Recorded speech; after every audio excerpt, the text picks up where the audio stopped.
Hello everyone. So from today we will discuss our applied batch. So this is our first batch in which we will discuss our integral equation lecture number 1. So basically जो हम लोग discuss करेंगे, अभी हमारे पास दो batch चल रहे हैं. दो बैच में जो डिस्कशन रहेगा, पहला बैच जो है वो इंटीग्रल इक्वेशन का है, जो अप्लाइड का है, और जो सेकंड बैच है वो आपका कॉम्प्लेक्स का है. सो जो हम लोग डिस्कस कर रहे हैं इन जनरल अगर मैं बात करूं तो आपका मंडे, ट्यूसडे और आपका वेडनेसडे, इसमें आपका अप्लाइड सेक्शन रहेगा, अप्लाइड सेक्शन, अप्लाइड मैथ, और आपका थर्सडे, फ्राइडे, सैटरडे यहाँ पे आपका प्योर बैच रहेगा, प्योर मैथ्स. प्योर मैथ्स में हम लोग आपका कॉम्प्लेक्स स्टार्ट करेंगे. सो यहाँ पे हम लोग कॉम्प्लेक्स स्टार्ट करेंगे, कॉम्प्लेक्स एनालिसिस. और जो अप्लाइड बैच में है, अप्लाइड बैच में ओवरऑल सब कुछ डिस्कस करेंगे जो भी रिक्वायरमेंट है. सो अभी करंट में अप्लाइड में आपका जो टॉपिक चलेगा वो आपका इंटीग्रल इक्वेशन चलेगा, इंटीग्रल इक्वेशन. सो बेसिकली हम लोग क्या करेंगे, जो हमारा टारगेट रहेगा अभी प्रीवियस ईयर विथ कॉन्सेप्ट. ठीक है.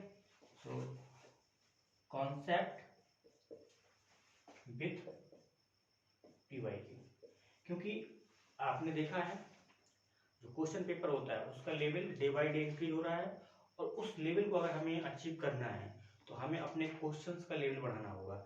क्वेश्चन का जो लेवल है वो आप कब बढ़ा सकते हैं, उसके लिए आपको CSIR के क्वेश्चंस करने होंगे.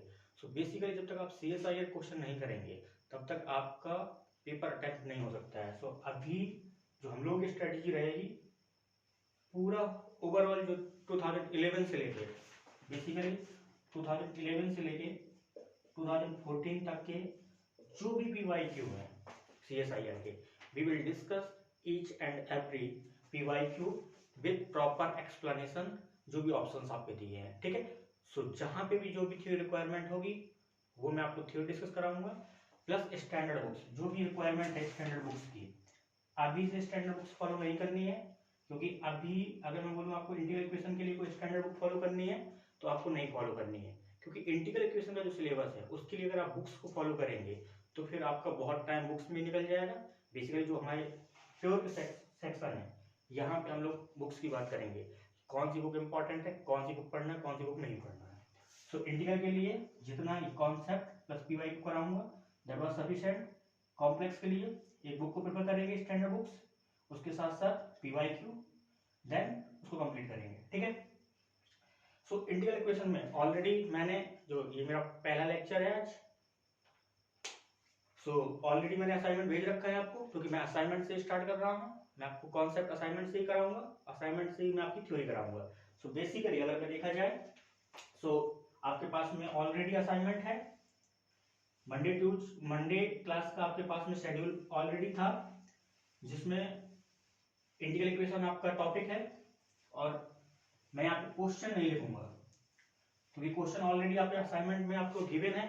मैं उनके प्रॉपर सॉल्यूशन पे फोकस करूंगा, उनके ऑप्शंस पे प्रॉपर फोकस करूंगा, क्योंकि जब तक आपके पास ऑप्शन डिस्कार्ड करने का मेथड डेवलप नहीं होगा आप क्वेश्चंस नहीं कर सकते हैं. ठीक है. सो बेसिकली आपके पास में जो अभी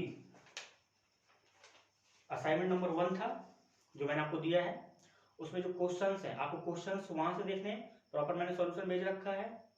मैं यहाँ पे उस सॉल्यूशन को या उस मेथड को जो भी मैं यूज करने वाला हूँ उनको प्रॉपर डिस्कस करूंगा. सो अगर आप क्वेश्चन सॉल्व कर रहे हैं, अगर आपसे क्वेश्चन सॉल्व नहीं हो रहा है, देन आप यहाँ पे देखेंगे, कॉन्सेप्ट को देखेंगे, उसके बाद आप क्वेश्चन ट्राई करेंगे. ठीक है.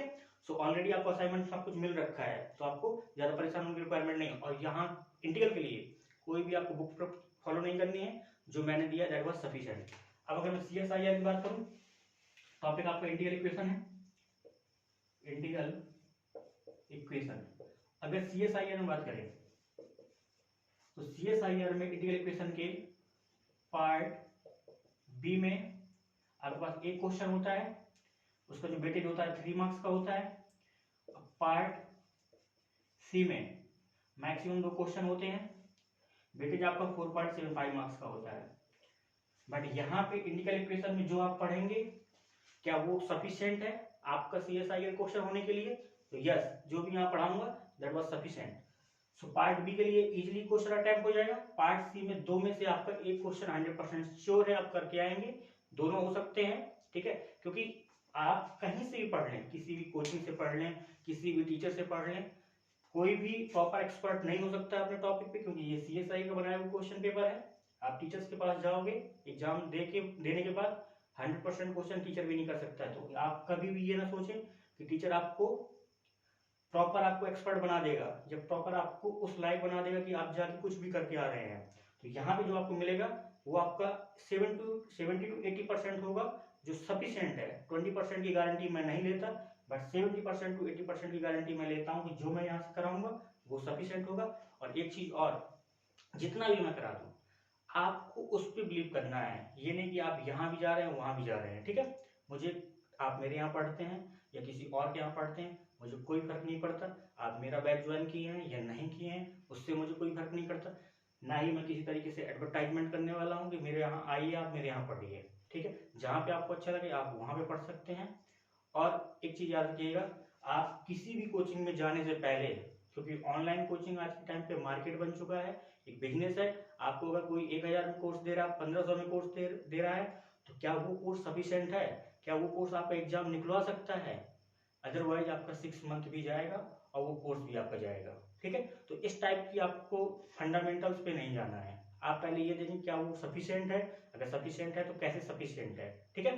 आप पहले अपने आप को, क्योंकि आप ऐसा तो है नहीं आप MSc करके जा रहे हैं, तो आपको ये सब पता है कि क्या आपको पढ़ना है क्या नहीं पढ़ना है, कहाँ से आप पढ़ रहे हैं। क्योंकि बहुत सारे ऐसे ऑनलाइन प्लेटफॉर्म हैं जहाँ पे आप इनरोलमेंट करा लेते हैं 4 से 5 हजार रुपये फीस देके, आप 6 महीने पढ़ते हैं, बट आप जब एग्जाम देते हैं तो आपको पता चलता है कि आपके 2 क्वेश्चन सॉल्व नहीं हो पा रहे हैं, आपको कॉन्सेप्ट की पता नहीं है क्या है क्या नहीं। क्योंकि आप जब CSI में बैठते हैं तब आपको समझ में आता है ये तो क्वेश्चन बहुत हाई लेवल में था, ये तो कराया ही नहीं गया। क्योंकि बहुत सारे प्लेटफॉर्म है, मैं नाम किसी का नहीं लूंगा, सब कोई जानता है प्रॉपरली, और आप भी समझदार हैं कि कौन है कौन नहीं है। वहां पे मार्केटिंग के अलावा कुछ नहीं होता, और उस मार्केटिंग में अगर आप फंस जाओगे तो वो आपका काम है, वो मेरा काम नहीं है, ठीक है। मैं तो, मुझे जो करना था मैं कर चुका हूँ, अब बाकी आपकी बारी है, ठीक है। सो आप ट्राई करिए। मैं अपने असाइनमेंट में आते हैं, जो अपना काम है, बाकी अपन को कोई फर्क नहीं पड़ता मार्केट में क्या चल रहा है क्या नहीं चल रहा है, कौन क्या पढ़ा रहा है, क्योंकि सबकी अपनी क्रेडिबिलिटी है। अगर मैं अच्छा पढ़ाऊंगा तो मेरी क्रेडिबिलिटी आप हैं, क्योंकि अगर मैं आपको अच्छा नहीं पढ़ाऊंगा तो कल आप मेरा फीडबैक भी बुरा ही देंगे, ठीक है। So question number first, integral equation, जो असाइनमेंट नंबर मंडे क्लास का जो असाइनमेंट था 2011 क्वेश्चन पेपर था। पहला क्वेश्चन जो आपको गिवन है, देखो जो इस क्वेश्चन में गिवन होगा वो मैं डिस्कस करूंगा, उसके साथ साथ जो थ्योरी है वो डिस्कस करूंगा। पहले कॉन्सेप्ट डिस्कस करते हैं। कॉन्सेप्ट क्या कहता है इस क्वेश्चन का? प्रॉब्लम नंबर फर्स्ट का जो कॉन्सेप्ट है वो आपके पास में ये है, वोल्टेरा इंटीग्रल इक्वेशन दी हुई है। किस टाइप की इंटीग्रल इक्वेशन दी है? वोल्टेरा इंटीग्रल इक्वेशन दी हुई है। पहले आप इन जनरल देखते हैं कि वोल्टेरा इंटीग्रल इक्वेशन होती क्या है। So phi x equal to f x plus lambda a to sum x kernel K x comma t phi t d t, ठीक है। ये क्या है? इन जनरल फॉर्म है किसकी? वोल्टेरा इंटीग्रल इक्वेशन की। यानी कि जो इंटीग्रल इक्वेशन है यहाँ पे जो अपर इंटीग्रल, अपर जो आपके पास में लिमिट है वो आपके पास में क्या होगी? वेरिएबल होगी। तो आपके पास में जो इंटीग्रल इक्वेशन है किस टाइप की है? वोल्टेरा। और यहीं पे अगर आपके पास में अपर जो लिमिट है वो आपकी अगर कांस्टेंट हो जाएगी तो यही इंटीग्रल इक्वेशन क्या हो जाएगी? फ्रीडोलम इंटीग्रल इक्वेशन हो जाएगी। तो यहाँ पे आपके पास 2 टाइप की इंटीग्रल इक्वेशन होती है, वोल्टेरा और फ्रीडोलम। तो अभी ये जो क्वेश्चन है वो आपका वोल्टेरा से है। जो भी रिक्वायरमेंट होगी क्वेश्चन की, पहले कॉन्सेप्ट में डिस्कस करूंगा, आफ्टर दैट थ्योरी डिस्कस करूंगा, क्वेश्चन कराऊंगा, ठीक है। तो यहाँ पे कर्नल और आपका रिजोल्वेंट कर्नल की क्वेश्चन नंबर 1 में बात की जा रही है। तो मैं पहले रिजोल्वेंट कर्नल सिखाऊंगा कैसे निकालते हैं, इटरेट कर्नल कैसे निकालते हैं वो सिखाऊंगा। उसके बाद क्वेश्चन पे आऊंगा। क्वेश्चन आपका ज्यादा से ज्यादा 3 सेकंड का है, ठीक है। उसको अगर मुझे टैकल करना है तो मुझे 5 सेकंड लगेगा, बट मुझे आपको थ्योरी भी सिखानी है, आपको कॉन्सेप्ट भी पता होना चाहिए, ठीक है। तो ये आपके पास में कंसीडर किया, ये वोल्टेरा इंटीग्रल इक्वेशन है। ये आपके पास में क्या कर्नल है, ये आपके पास में क्या एफ एक्स है, ये आपके पास में क्या है? आइगन वैल्यू लैम्डा है, ठीक है। ये आपके क्या है? ये आपका अननोन फंक्शन है फाई, जो आप सॉल्यूशन फाइंड करते हैं, ठीक है। क्लियर है यहाँ तक? सो यहाँ पे आपका वोल्टेरा इंटीग्रल इक्वेशन है, और यहाँ पर क्या है, कर्नल है। तो यहाँ क्वेश्चन आपसे पूछ सकता है इटरेटेड कर्नल पूछ सकता है, यानी कि इटरेटेड कर्नल की बात कर सकता है वो आपसे, या आपका रिजॉल्वेंट कर्नल पूछ सकता है, रिजॉल्वेंट कर्नल पूछ सकता है। तो यहाँ पे बेटा दो मेथड होते हैं आपके पास में रिजॉल्वेंट कर्नल निकालने की, इटरेटेड कर्नल निकालने के। ठीक है, तो रिजॉल्वेंट कर्नल आप कैसे निकालोगे, उसके लिए आपको करना क्या होगा, पहले तो आपको इटरेटेड कर्नल पता होना चाहिए। तो ये आपको जो कर्नल दिया होता है के एक्स, यहाँ पे के एक्स टी, इसको हम लेटर से एज्यूम कर लेते हैं जो k1 x, t है वो किसके बराबर है, के एक्स, t के बराबर है। ठीक है, पहले बेटा मैं यहाँ पे इटरेटेड कर्नल निकाल रहा हूँ, उसके बाद हम लोग रिजॉल्वेंट कर्नल निकालेंगे। तो k1 आपका मिल गया। इसके बाद जो हमारे पास में k2 x, t जो हम लोग निकालेंगे कर्नल, उसका फॉर्मूला क्या होता है, इंटीग्रेशन आपके पास में अपर लिमिट आपका सेम रहता है, लोअर लिमिट के यहाँ पे क्या आ जाएगा आपका t वेरिएबल आ जाएगा, और यहाँ पे जो कर्नल होगा वो क्या हो जाएगा k x, z, या आपका t रिप्लेस हो जाएगा z से, और यहाँ पे क्या हो जाएगा k1 z, t into dz। ठीक है, ये आपका क्या होगा k2 निकाल लेंगे। इसी तरीके से आप क्या करेंगे km x, t अगर मैं निकालना चाहूं तो कैसे निकालूं बेटा, यहां से integration t to x k x, z का फंक्शन रहेगा, और यहाँ पे क्या हो जाएगा, अगर ये m है तो यहाँ पे क्या हो जाएगा m minus 1 z, t dz। ठीक है, तो बेटा ये क्या होता है आपका, यहाँ पे m रन कर जाएगा कहां से कहां तक, 1 2 3 so on। तो ये आपका जो kmxt है, इसको हम लोग क्या बोलते हैं, इटरेटेड कर्नल बोलते हैं। अगर रिजॉल्वेंट कर्नल की बात करूं, इसे बेटा क्या बोलते हैं, ये हमारा क्या होता है, ये हमारा होता है इटरेटेड कर्नल। क्या होता है, इटरेटेड कर्नल। और अगर मैं रिजॉल्वेंट कर्नल की बात करूं तो बेटा रिजॉल्वेंट कर्नल का फॉर्मूला होता है, रिजॉल्वेंट कर्नल का फॉर्मूला होता है आपके पास में r x, t such that lambda equal to summation, यहाँ पे क्या हो जाएगा बेटा लैम्डा की power n minus 1 k n x, t, और बेटा n रन कर जाएगा आपका 1 से लेके इंफिनिटी तक। तो ये आपका फॉर्मूला होता है किसका, रिजॉल्वेंट कर्नल का। या तो आप यहां से निकाल सकते हैं रिजॉल्वेंट कर्नल, या फिर आप एक काम करेंगे, अगर आपके पास में डायरेक्ट मेथड, मेथड नंबर 2 आप लिख सकते हैं, method number 2, method number 2, method number 2, ये आपका मेथड नंबर 1 था, यहाँ पे आप मेथड नंबर 1 डाल सकते हैं। ठीक है, कोई दिक्कत। सो मेथड नंबर 2 क्या कहता है कि अगर आपके पास में जो इंटीग्रल इक्वेशन है, ये आपके पास में क्या वोल्टेरा टाइप इंटीग्रल इक्वेशन है, और आपका जो कर्नल kxt है ना, ये किस फॉर्म का होगा, phi1 function of x divided phi2 function of t। अगर इस टाइप का आपके पास में कर्नल है तो बेटा यहां से जो रिजॉल्वेंट कर्नल का फॉर्मूला होता है वो आप डायरेक्ट फॉर्मूला लिख सकते हैं, r x, t lambda equal to this is same as phi1 function of x divided phi2 function of t into e की power lambda x minus t। ये आपका क्या होता है, डायरेक्ट आपका रिजॉल्वेंट कर्नल का फॉर्मूला होता है। ठीक है, अगर आपके पास में कर्नल इस टाइप का है, सो मेथड नंबर 2 आपका यही है। क्लियर है यहां तक। अब जो क्वेश्चन है उसको हम लोग देख लेते हैं, कोई प्रॉब्लम यहां तक। ये आपको थ्योरी पहले पता होना चाहिए यहां तक। अगर आपको ये थ्योरी पता नहीं है तो आप क्वेश्चन को सॉल्व नहीं कर सकते हैं। यहीं पे अगर आपको थोड़ा और देखना है तो आप डिस्कस कर सकते हैं। अगर मैं यहाँ पे आपका सॉल्यूशन पूछूंगा इस इंटीग्रल इक्वेशन का, वोल्टेरा इंटीग्रल इक्वेशन का, तो आप ये जो kxt है इसको रिप्लेस कर देंगे किससे, कर्नल से। अगर यहीं पे अगर मैं आपका सॉल्यूशन पूछ रहा हूं तो आप सॉल्यूशन कैसे निकाल सकते थे, सॉल्यूशन के लिए सिंपली आप क्या करेंगे, phi x equal to fx plus lambda, ये जो आपके पास kxt है इसको बेटा रिप्लेस कर देते किससे, इंटीग्रेशन की लिमिट सेम रहेगी, r x, t लैम्डा, ये आपका क्या होता है, रिजॉल्वेंट कर्नल होता है। और यहाँ पे क्या आ जाएगा, f ऑफ x की जगह f ऑफ t, यहाँ पे fx आपका गिवन है, इसको फंक्शन ऑफ t बना लेंगे इंटू dt कर लेंगे। तो बेटा यहाँ से क्या मिल जाएगा आपका, ये आपका सॉल्यूशन हो जाएगा। ठीक है, तो आप यहाँ से सॉल्यूशन भी ले सकते हैं। रिक्वायरमेंट जहां पे होगी वहां हम लोग इसको भी डिस्कस करेंगे। अभी रिक्वायरमेंट नहीं है तो अभी हम इसको डिस्कस नहीं कर रहे हैं। क्वेश्चन नंबर 1,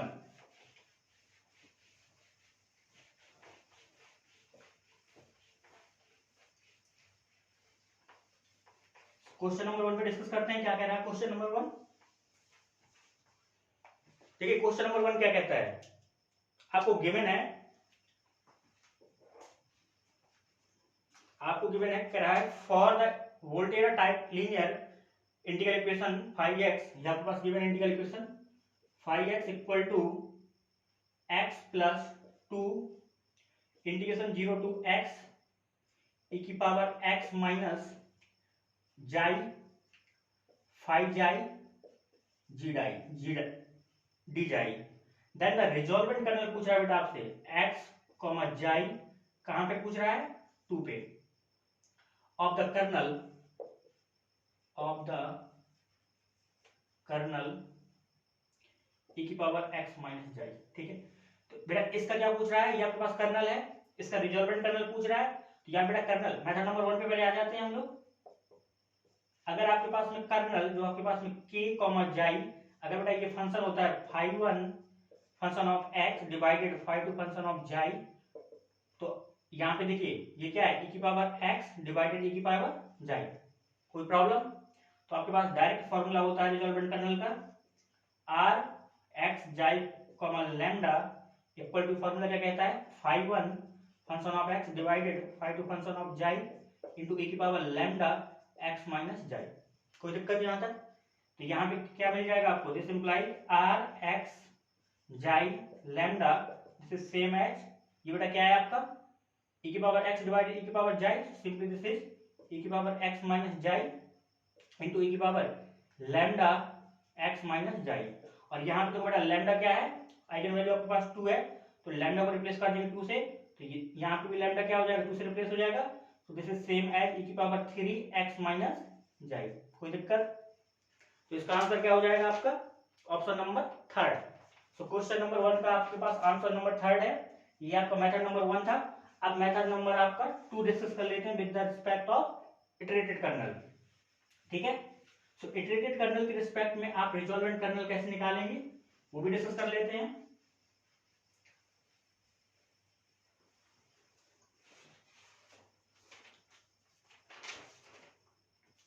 तो यहां पे देखिए आपके पास में अगर आप मेथड नंबर 2 लगाएंगे तो यहां पे जो कर्नल था के एक्स कॉमा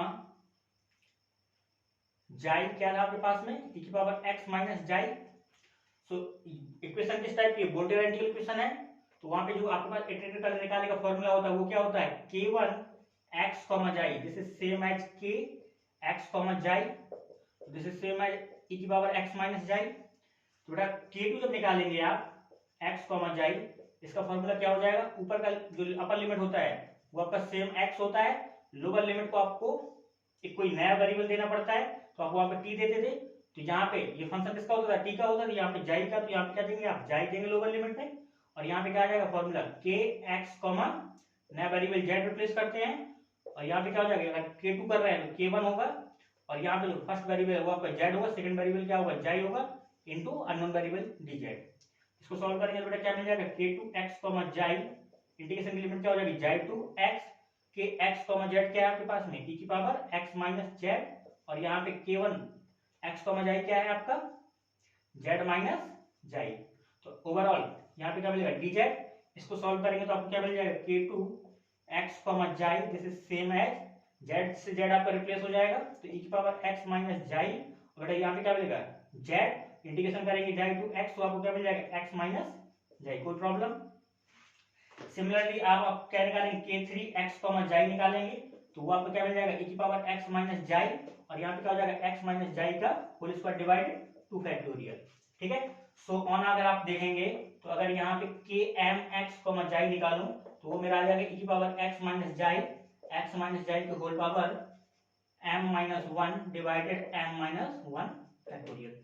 कोई प्रॉब्लम यहाँ तक?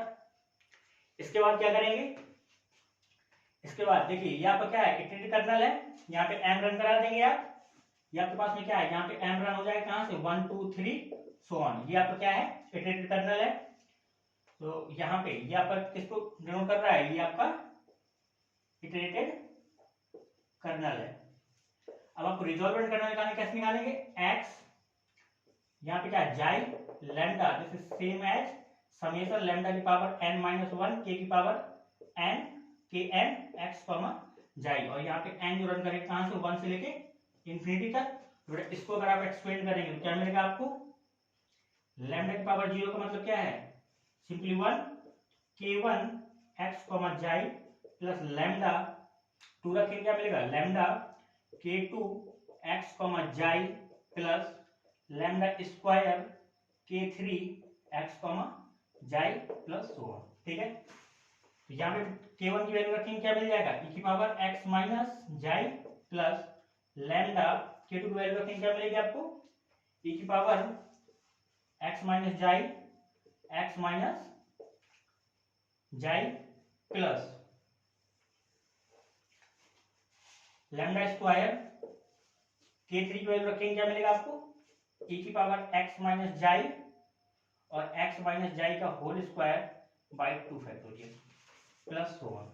अब बेटा अगर आप यहाँ पे e की पावर x माइनस जाई को बाहर निकालेंगे तो आपको क्या मिलेगा 1 plus lambda x minus xi plus lambda x minus xi का overall whole square divided 2 factorial plus so on आपको मिलेगा।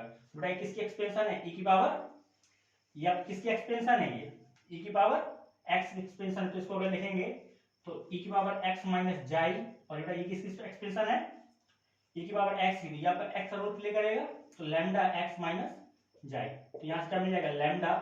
और अगर यहाँ पे रिजल्टेंट टर्म निकालना है कहाँ पे लैम्डा इक्वल टू 2 पे, तो अगर लैम्डा अगर आप 2 रखेंगे तो सिंपली यहाँ पे क्या मिलेगा e की पावर 3 x माइनस जाई।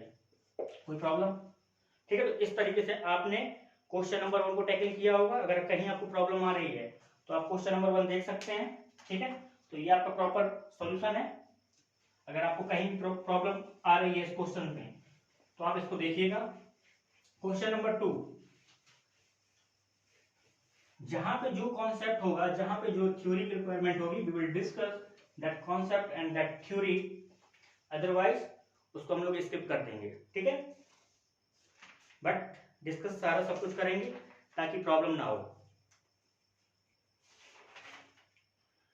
वन मोर इंपॉर्टेंट क्वेश्चन है, क्योंकि अगर आपने एक दो क्वेश्चन अच्छे से कर लिए,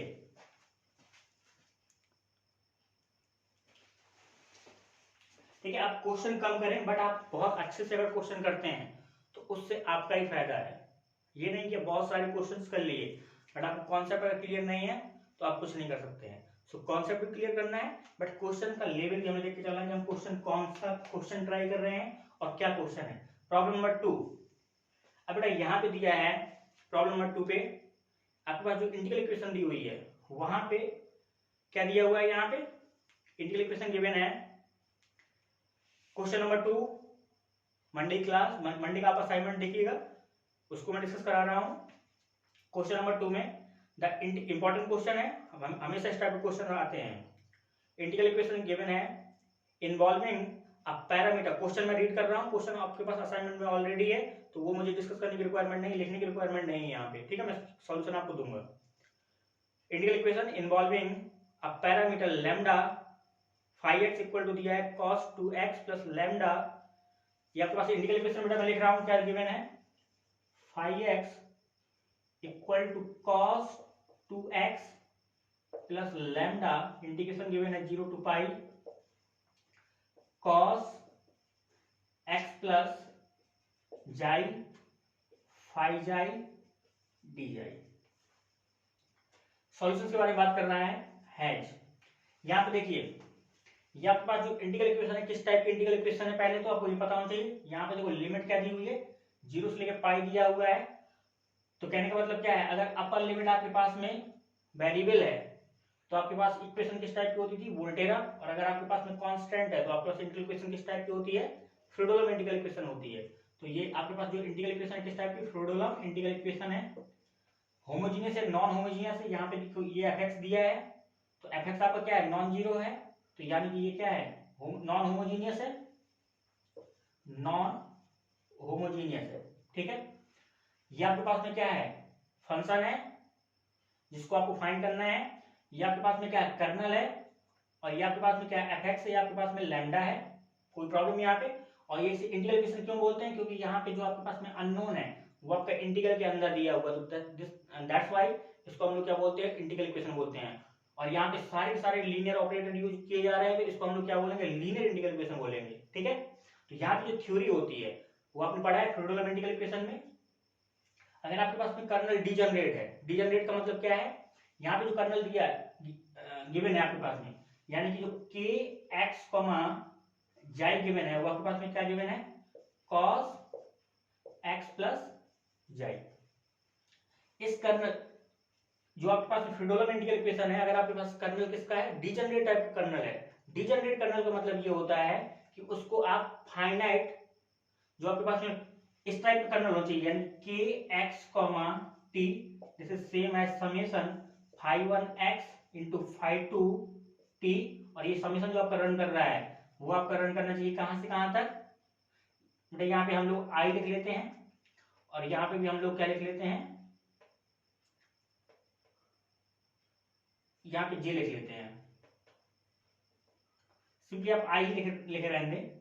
तो आई आपका रन कर रहा है कहां से, 1 से लेके m तक, इसको बोलते हैं फाइनाइट सम, यानी कि ये क्या फाइनाइट प्रोडक्ट है किसका, function of x into function of t, ठीक है। तो ये आपका समीशन फाइनाइट टाइम रन करना चाहिए, फाइनाइट इनफाइनाइट नहीं, जिसको हम लोग क्या बोलते हैं, डिजनरेट या सिमेट्रिक कर्नल बोलते हैं, ठीक है।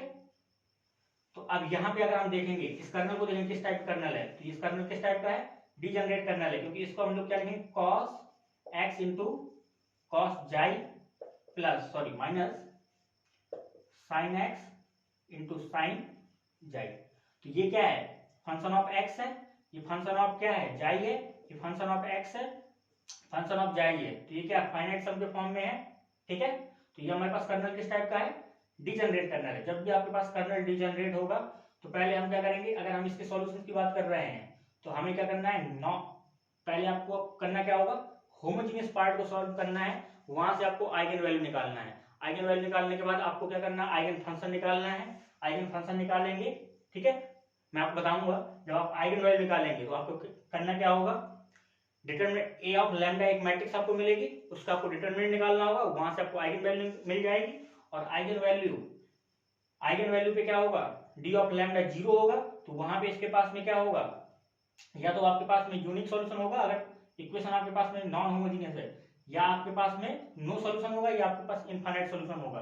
अगर आपका डिटरमिनेंट क्या होगा, नॉन जीरो होगा, तो आपके पास इस इंटीग्रल इक्वेशन के पास में क्या होगा, यूनिक सॉल्यूशन होगा। कहने का मतलब क्या है, अब हम लोग इसको सॉल्व करेंगे, बट इसको सॉल्व नहीं करेंगे, ये आपके पास में क्या है, non homogeneous Fredholm integral equation है, इसका होमोजेनियस पार्ट सॉल्व करेंगे, यानी कि phi x equal to lambda 0 to pi cos x plus xi phi xi d xi. बेटा इसको सॉल्व करेंगे, इसको सॉल्व करने का मतलब क्या है, यहां से हम लोग आइगन वैल्यू निकालेंगे, यानी कि आपको एक मैट्रिक्स मिलेगी ए ऑफ लैम्डा, और इस मैट्रिक्स अगर हम डिटरमिनेंट निकालेंगे डी ऑफ लैम्डा, इसका अगर डिटरमिनेंट निकालेंगे डी ऑफ लैम्डा, और यहाँ पे जो आइगन वैल्यू मिलेगी lambda equal to lambda 1 comma lambda 2, जो ये आइगन वैल्यू है, तो यहाँ पे जो डी ऑफ लैम्डा है वो क्या होगा, 0 हो गया। तो कहने का मतलब क्या है, ये नॉन होमोजेनियस इंटीग्रल इक्वेशन है, इसके पास जो केस बनेगा वो आपके पास में या तो आपके पास नो सॉल्यूशन होगा, या फिर आपके पास में इनफाइनाइट नंबर ऑफ सॉल्यूशन होगा, ठीक है। ये इधर और का केस है, और अगर आपके पास डिटरमिनेंट नॉन जीरो आ गया, आइगन वैल्यू किसी भी आइगन वैल्यू के लिए अगर ये आपके पास नॉन जीरो है, तो आपके पास में इस इंटीग्रल इक्वेशन के पास में क्या होगा, यूनिक सॉल्यूशन होगा। क्या होगा, यूनिक सॉल्यूशन होगा। इसके पास में भी यूनिक सॉल्यूशन होगा, इसके पास में भी क्या होगा, यूनिक सॉल्यूशन होगा, ठीक है। कोई प्रॉब्लम, डिस्कस करते हैं। क्वेश्चन नंबर 2, क्वेश्चन आप असाइनमेंट से रीड करिएगा, मैं इक्वेशन लिख रहा हूं, आफ्टर दैट मैं सॉल्व कर रहा हूं उसको प्रॉपर।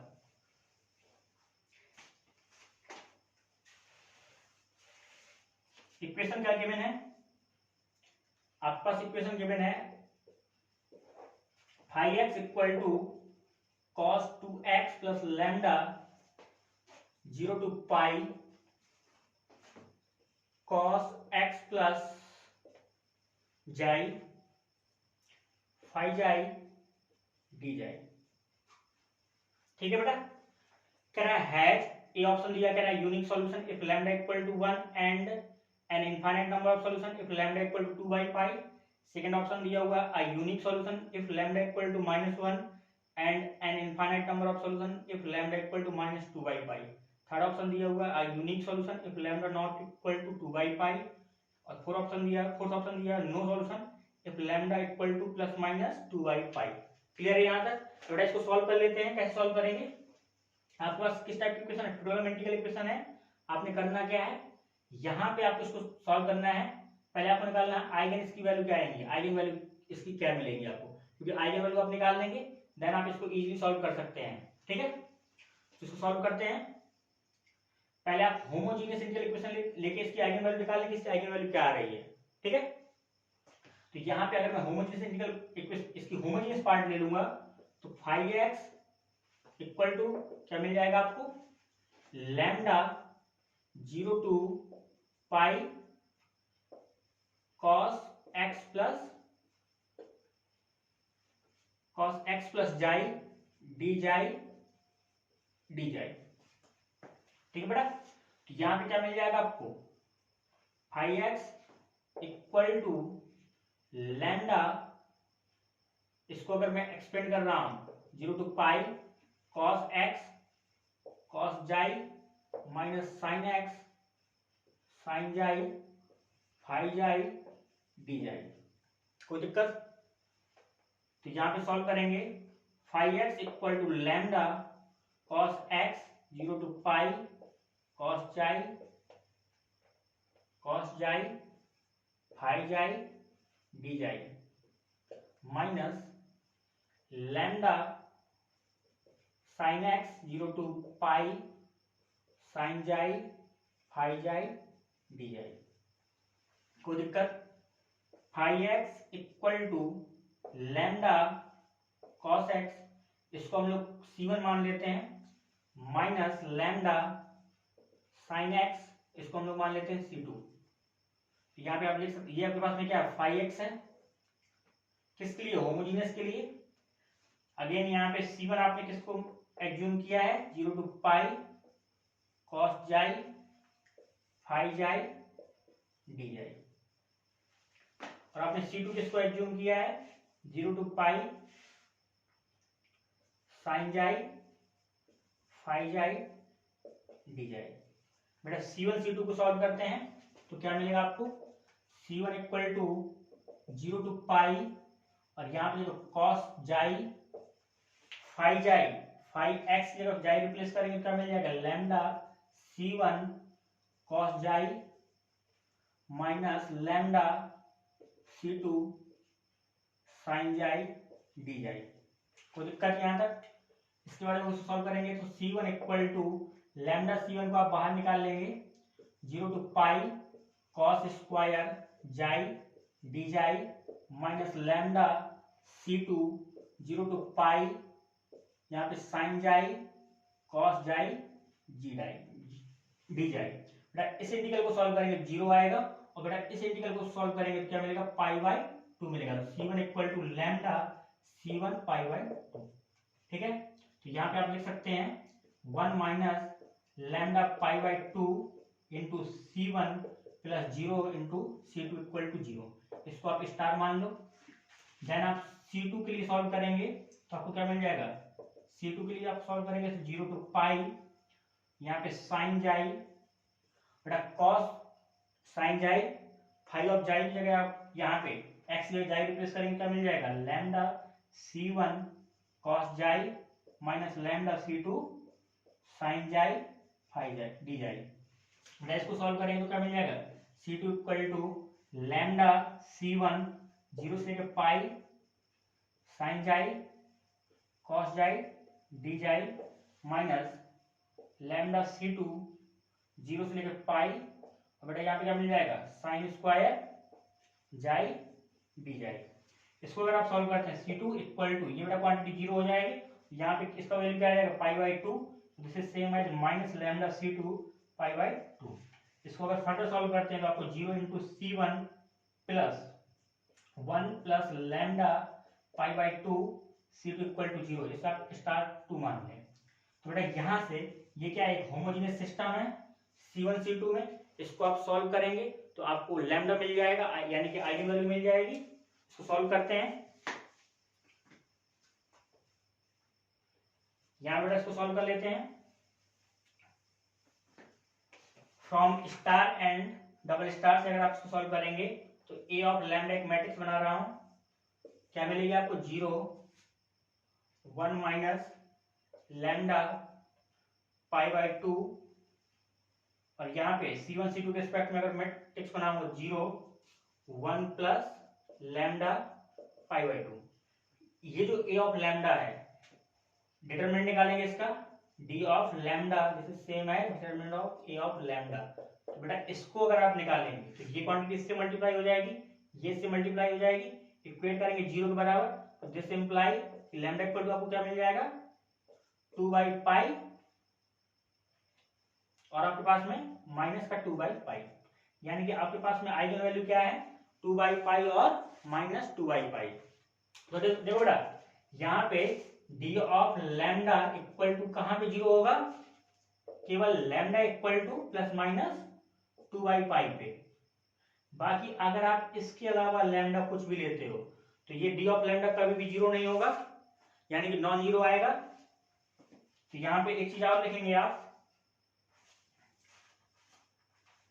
देखिए डी ऑफ लैम्डा, देखो अगर आपके पास lambda equal to lambda not equal to plus minus 2/π, तो बेटा this implies D of lambda non zero, और अगर D of lambda non zero है तो इक्वेशन आपके पास में फ्रीडोलम इंटीग्रल इक्वेशन चाहे होमोजीनियस हो या नॉन होमोजीनियस हो, ऑलवेज इसके पास में क्या होगा यूनिक सॉल्यूशन होगा। तो यहाँ पे ऑप्शन ए में देखिए आप unique solution if lambda equal to 1, तो लैम्डा इक्वल टू 1 पे आपका डिटरमिनेंट क्या होगा नॉन जीरो होगा, तो इसका यूनिक सॉल्यूशन होगा।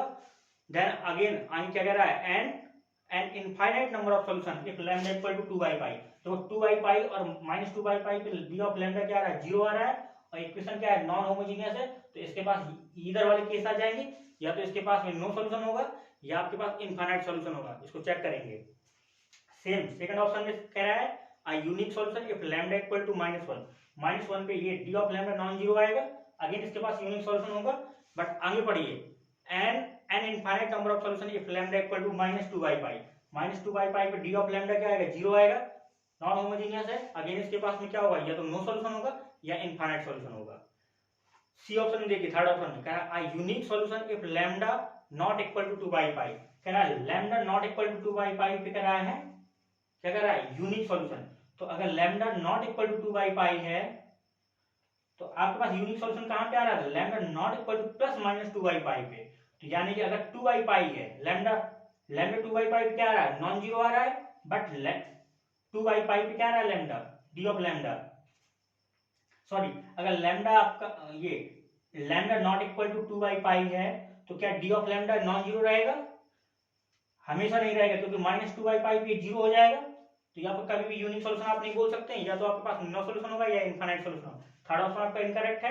फोर्थ ऑप्शन के लिए कह रहा है no solution if lambda equal to plus minus 2/π, तो अगर आप 2/π रखेंगे या -2/π रखेंगे डी ऑफ लैम्डा क्या आएगा 0 आएगा, नॉन होमोजीनियस है, नो सॉल्यूशन होगा या इनफाइनाइट सॉल्यूशन होगा। चेक करेंगे तो no solution infinite solution check करने के लिए हम लोग क्या करते हैं बेटा, पहले हम लोग क्या करेंगे आइगन फंक्शन निकालेंगे। जो आइगन फंक्शन होते हैं ना वो आपके सिमेट्रिक कर्नल के रिस्पेक्ट में होते हैं, यानी कि जो ये कर्नल दिया हुआ है जो होमोजीनियस जो आपके पास इंटीग्रल इक्वेशन जो यहाँ पे बनती है इसका जो आइगन फंक्शन होते हैं φ1 φ2 होता है ना, वो आपको क्या होता है सिमेट्रिक कर्नल के रिस्पेक्ट में होती है। यानी कि अगर आप x को रिप्लेस कर देंगे जाई से और आपने जाई को रिप्लेस कर दिया x से, तो बेटा यहाँ पे कोई फर्क नहीं पड़ेगा, इसलिए जो इसका जो सॉल्यूशन है वो आपका सेम आइगन फंक्शन देगा। ठीक है, तो यहाँ पे अगर लैम्डा इक्वल टू आप 2/π के रिस्पेक्ट में बात करेंगे, लैम्डा इक्वल टू 2/π के लिए देखो बेटा स्टार और डबल स्टार में देखो यहाँ पे अगर लैम्डा इक्वल टू 2/π रखेंगे तो ये क्वांटिटी क्या आ जाएगी 0 हो जाएगी, ये क्वांटिटी क्या आएगी नॉन जीरो, तो C2 आपके पास में क्या आ जाएगा 0 आ जाएगा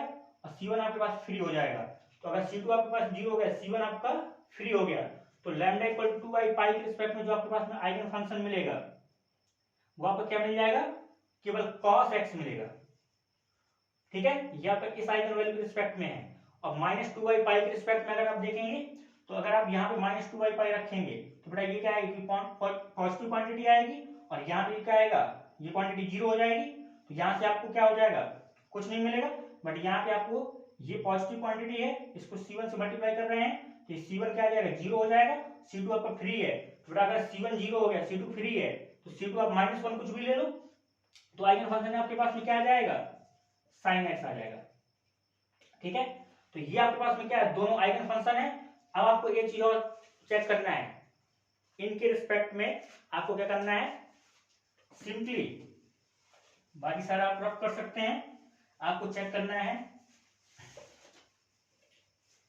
इंडिकेशन चेक करना है 0 से पाई, लैम्डा इक्वल टू, अगर आप लैम्डा इक्वल टू 2/पाई के लिए चेक कर रहे हैं तो बेटा आइगन फंक्शन आपको क्या मिला था, cos x मिला था। तो आपने सिंपली चेक करना है, क्योंकि लैम्डा इक्वल टू 2 पे डी ऑफ लैम्डा 0 हो रहा है, इक्वेशन नॉन होमोजेनियस है, तो आपके पास या तो नो सॉल्यूशन होगा या आपके पास इनफाइनाइट सॉल्यूशन होगा। तो लैम्डा इक्वल टू 2 पे चेक करते हैं इस इंटीग्रेशन की वैल्यू क्या आ रही है। अगर आपके पास में 0 आए तो आपको बोल देना है इनफाइनाइट सॉल्यूशन, और अगर आपके पास नॉन 0 आए तो आपको बोल देना है नो सॉल्यूशन। ठीक है, क्लियर है यहाँ तक? चेक करते हैं बेटा, इसके रिस्पेक्ट में 2/पाई के रिस्पेक्ट में जो आइगन फंक्शन है वो आपके पास में क्या है, cos x इंटू जो आपके पास में fx है, ये आपके पास में क्या है, cos 2x dx। अब बेटा इस इंटीग्रेशन की वैल्यू आप चेक करेंगे क्या आएगी, इस इंटीग्रेशन की वैल्यू आपके पास में 0 आएगी। आप चेक कर सकते हैं, सिंपली आपको करना क्या है, 2 से मल्टीप्लाई कर दो, 2 से डिवाइड कर दो, देन आप क्या करेंगे, cos a plus B plus cos a minus B. ठीक है, तो यहां से आप चेक कर लेंगे, ये आप सॉल्व करेंगे, आपका काम है इंटीग्रल। जब आपसे ना हो तो आप मुझसे पूछ सकते हैं, बाकी ये आपको फॉर्मूला यूज करना है। 1/2 से आप डिवाइड कर दो, 2 से मल्टीप्लाई कर दो, ये फॉर्मूला आप यूज करेंगे तो सिंपली क्या हो जाएगा, ये क्वांटिटी क्या हो जाएगी, cos 3x plus cos x, तो ये साइन में आ जाएगा, और 0 से पाई लिमिट है तो ओवरऑल जब इंटीग्रेट करेंगे तो 0 आएगा। तो इस केस में क्या है, इंटीग्रल की वैल्यू क्या है, 0 है, तो इसके पास में क्या हो जाएगा, 2/पाई के रिस्पेक्ट में आपके पास में कितने सॉल्यूशन हो जाएंगे, इनफाइनाइट नंबर ऑफ सॉल्यूशन हो जाएंगे। तो ए ऑप्शन यही कह रहा है कि लैम्डा इक्वल टू 1 पे यूनिक सॉल्यूशन, यानी कि लैम्डा इक्वल टू 1 रखेंगे तो डी ऑफ लैम्डा कभी 0 नहीं होगा, तो आपके पास में क्या होगा, यूनिक सॉल्यूशन होगा। और लैम्डा इक्वल टू 2/पाई पे ये जो आपके पास इंटीग्रल की वैल्यू है 0 से pi eigen function into f of x, वो आपका 0 आ रहा है, तो आपके पास में क्या हो जाएगा, इनफाइनाइट नंबर ऑफ सॉल्यूशन हो जाएंगे। अब देखो, आप -2/पाई के लिए अगर आप चेक करेंगे, ये आपके पास आइगन वैल्यू -2/पाई, तो इसके रिस्पेक्ट में जो आइगन फंक्शन है वो आपके पास में क्या है, साइन है। तो आपने फिर से इंटीग्रल चेक करना है 0 से पाई, आइगन फंक्शन आपके पास में क्या है, sin x, और आपके पास में जो fx है cos क्या है, 2x है। तो जब आप इस इंटीग्रल को चेक करेंगे, अगेन आप क्या करेंगे, 1/2 से मल्टीप्लाई करेंगे तो यहाँ पे 2 आ जाएगा। अब फॉर्मूला आप यूज करेंगे sin a plus B plus sin a minus B. अगर आप ये फॉर्मूला यूज करेंगे तो आपके पास में ये क्वांटिटी किसके बराबर हो जाएगी, 0 से पाई, यहाँ पे 1/2 आगे रहेगा ऑलरेडी आपका, यानी कि sin a प्लस बी करेंगे तो क्या हो जाएगा, सिंपली यहाँ पे sin 3x plus sin x minus 2x करेंगे तो माइनस x आएगा, और sin है यानी कि माइनस आपका आगे आ जाएगा sin x dx। तो बेटा आप इसको सॉल्व करेंगे, ये क्वांटिटी क्या आएगी, नॉन जीरो आएगी, क्योंकि आप देखो इसको अगर आप सॉल्व करते हैं इंटीग्रल को, साइन का इंटीग्रेशन क्या होता है, माइनस होता है, माइनस cos x, तो ये माइनस माइनस प्लस हो जाएगा, यानी cos x हो जाएगा सिंपली। और 0 से पाई अगर आप लिमिट लगाएंगे तो cos पाई की वैल्यू क्या होगी, -1, माइनस cos 0 की वैल्यू क्या होगी 1, यानी कि -2, ये क्या है, नॉन जीरो, ये क्वांटिटी नॉन जीरो आएगा इंटीग्रल, इसको सॉल्व करेंगे ये भी आपका नॉन जीरो आएगा। तो ओवरऑल आपके पास में ये जो इंटीग्रेशन है वो आपका क्या होगा, नॉन जीरो होगा। तो इस केस में आपके पास में क्या होगा, नो सॉल्यूशन होगा। जबकि आपके पास सेकंड ऑप्शन दे रखा है, उसमें क्या कह रहा है, कह रहा है unique solution if lambda equal to -1 and infinite number of solution कह रहा है इफ लैम्डा इक्वल टू -2/पाई। जबकि -2/पाई पे क्या हो रहा है, आपके पास में नो सॉल्यूशन आ रहा है। ठीक है, तो ये आपका सेकंड ऑप्शन भी इनकरेक्ट है। तो इसके लिए आपका जो आंसर करेक्ट है वो आपका फर्स्ट ऑप्शन करेक्ट है। बाकी डिस्कस करेंगे ट्यूसडे क्लास में, क्योंकि बहुत जल्दबाजी हमें करनी नहीं है, हमें अपना कॉन्सेप्ट बहुत अच्छे से क्लियर करना है, उसके बाद में क्वेश्चंस पे आना है। ये नहीं कि हम कॉन्सेप्ट कर नहीं पा रहे हैं, क्वेश्चन पे हम तुरंत लैंड कर गए, तो उससे कुछ नहीं होगा। बाकी आप समझदार हैं, कोचिंग्स आपको किस तरीके से ज्वाइन करनी चाहिए, क्या आपको करना चाहिए वो आप डिसाइड करें। मेरे यहाँ आपको पढ़ना है नहीं पढ़ना है, आपको मेरे से सीखना है या नहीं सीखना है, वो आपका डिसीजन है। बाकी आप ये डिसाइड करो कि जो आपका पेपर का लेवल है और आज की डेट में जिस तरीके का अब मार्केटिंग हो रहा है, जो आप कहीं से भी कोर्स परचेज कर लेते हो, क्या उस कोर्स की क्रेडिबिलिटी है, क्या वो कोर्स आपको इस टाइप से, आपको जो भी आपको पढ़ा रहा है टीचर, क्या ये आपको इस तरीके से सॉल्व करा रहा है, ये सब आप देखिएगा। क्योंकि अगर आपने कहीं 5,000 दिए, 10,000 दिए, तो आपका एक रिस्पॉन्स बनता है, आप उसको चेक करें, ठीक है। किसी भी कोचिंग में, चाहे वो आपका ऑनलाइन प्लेटफॉर्म कोई भी हो, PW हो, गजेंद्र पुरोहित सर का हो, या किसी का भी हो, क्योंकि आप पैसा देते हैं, आपने पैसा दिया, क्या आप सीखने को क्या मिल रहा है। मेरा काम तो क्वेश्चन सॉल्व कराना है। I will discuss whole previous year, no doubt, each and every option, क्योंकि हम उस चीज को हजारों बार कर चुके हैं, हम उस चीज पे एक्सपर्ट हैं, ठीक है। चाहे वो आपका गेट का हो, चाहे आपका CSIR का हो, बट आप पहले देखो, आप समझो। मेरे यहाँ आप कभी भी आंख बंद करके ना आए, क्योंकि मैं ऐसे पढ़ाना पसंद नहीं करता हूँ, मैं बड़ा इंडिपेंडेंट पढ़ाना पसंद करता हूँ। और दूसरा ये, समझ में आ रहा है आपको तो अच्छी बात है, नहीं आ रहा है तो आप बता सकते हैं सर समझ में नहीं आ रहा है, आप ना पढ़ाइए, तो मैं पढ़ाना बंद कर दूंगा। बाकी कोई बहुत बड़ा इशू नहीं है, आप सीखिए चीज़ों को, उसको अप्लाई करिए, ठीक है। मिलते हैं अपनी कल की क्लास में, ट्यूजडे। शेड्यूल आपको ऑलरेडी पता है, असाइनमेंट डिस्कस करेंगे, क्वेश्चन डिस्कस करेंगे। बाकी आज के लिए इतना पर्याप्त है, थैंक यू। मिलते हैं कल क्लास पे।